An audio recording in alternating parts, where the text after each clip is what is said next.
আসসালামু আলাইকুম। আমি সামিহা আফসিন জারা আবৃত্তি করছি কবি সুকুমার রায়ের লেখা কবিতা সৎপাত্র। শুনতে পেলুম পোস্তা গিয়ে তোমার নাকি মেয়ের বিয়ে। গঙ্গারামকে পাত্র পেলে জানতে চাও সে কেমন ছেলে?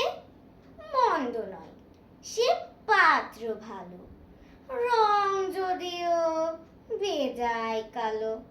তার উপরে মুখের গঠন অনেকটা ঠিক পেঁচার মতন। বিদ্যে বুদ্ধি বলছি মশাই, ধন্যী ছেলের অধ্যবসায়। 19টি বার ম্যাট্রিকে সে ঘায়েল হয়ে থামলো শেষে। বিষয় আশয় গরিব বেজায়, কষ্টে সৃষ্টে দিন চলে যায়। মানুষ তো নয় ভাইগুলো তার, একটা পাগল একটা গোয়ার।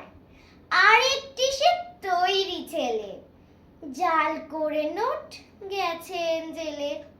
কনিষ্ঠটি তবলা বাজায়, যাত্রা দলে 5 টাকা পায়।